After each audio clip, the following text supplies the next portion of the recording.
Assalamualaikum warahmatullahi wabarakatuh. Perkenalkan, nama saya Dilana Jotun Sadia dengan NIM 210275 dari kelas A3 Bimbingan dan Konseling 2020.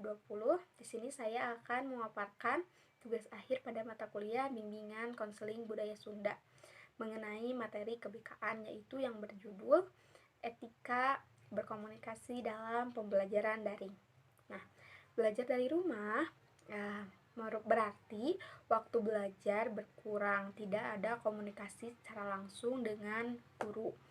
Namun mengerjakan tugas juga akan berasa sangat santai. Kenapa seperti itu? Karena waktu yang digunakan di rumah dengan pembelajaran itu akan sangat efektif bila digunakan dengan baik dalam pembelajaran. Namun dengan pembelajaran dari rumah, kita bisa memanfaatkan waktu luang tersebut untuk belajar dengan memaksimalkan. Maka etika teman-teman sekalian sebagai siswa harus dijaga dalam pembelajaran daring ini. Kenapa? Karena berkomunikasi secara tidak langsung atau daring ini banyak miskomunikasi yang terjadi dalam pembelajaran daring ini karena tidak adanya pertanyaan secara langsung atau misalkan siswa tidak mengerti atau ingin ditanyakan secara langsung kepada guru, maka di situ harus ada etika dalam berkomunikasi kepada guru. Nah, perbedaan yang signifikan juga dalam pembelajaran daring ini adalah guru tidak lagi menjadi orang tua kedua bagi siswa di sekolah. Kenapa? Karena pembelajarannya itu dilakukan di rumah masing-masing.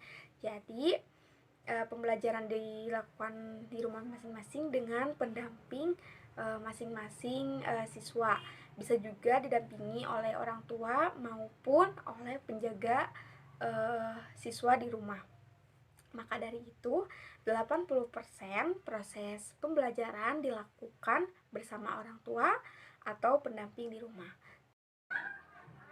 Perbedaan yang signifikan juga dalam pembelajaran daring ini adalah guru tidak lagi menjadi orang tua kedua bagi siswanya di sekolah, karena pembelajaran yang dilakukan di rumah masing-masing juga dengan pendamping orang tua dari masing-masing murid. Maka daring itu hampir 80% proses pembelajarannya itu dilakukan bersama orang tua atau pendamping siswa di rumah. Bukan tetapi berarti guru juga kehilangan perannya dalam pengajaran kepada siswanya. Hendaknya kita sebagai orang tua tetap harus membimbing dan mengajar anak-anak kita untuk selalu menghormati gurunya.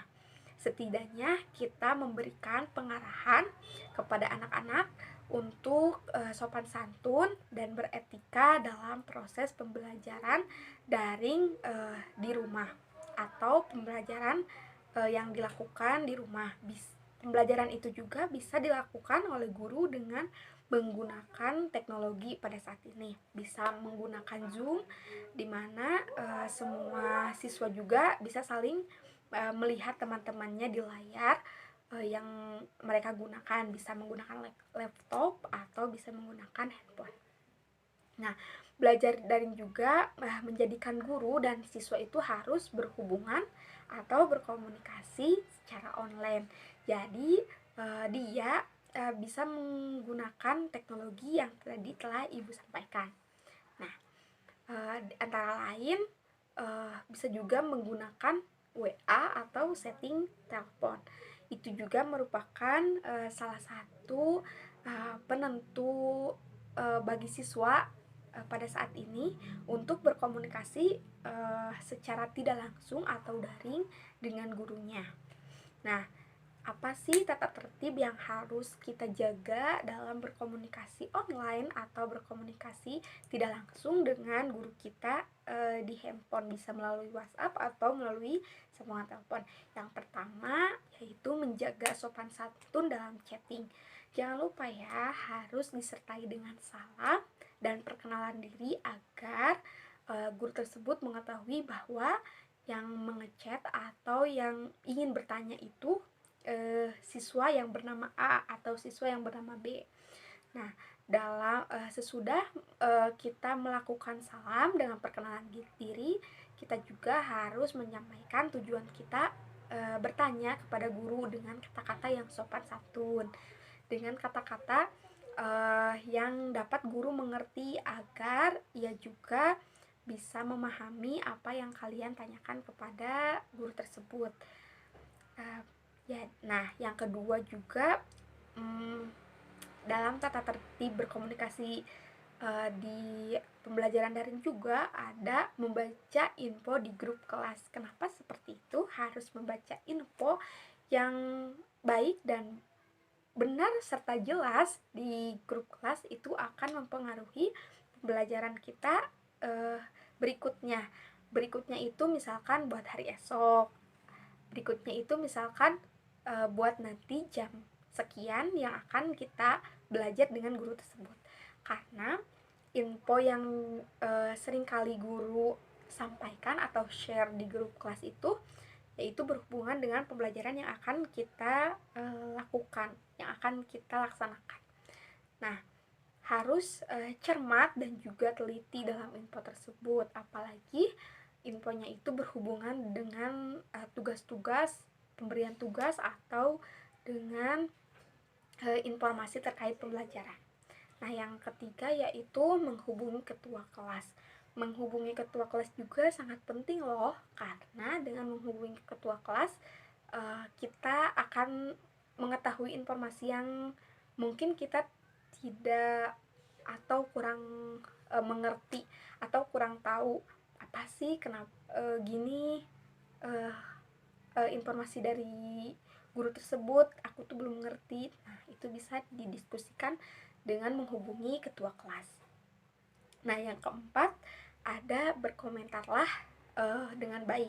Berkomentar dengan baik itu sangat perlu dilakukan oleh siswa yang berkomunikasi di dalam setting online atau di dalam ruang percakapan online, karena berkomentar dengan baik akan menjadikan komentar tersebut menjadi tidak salah tangkap oleh orang-orang yang membacanya. Karena dalam setting berkomunikasi daring itu tidak hanya kita dengan guru atau tidak hanya kita berdua dengan teman kita dengan guru, tapi ada juga teman-teman yang lain, bahkan mungkin ada siswa sekelas kita dalam satu grup tersebut gitu ya.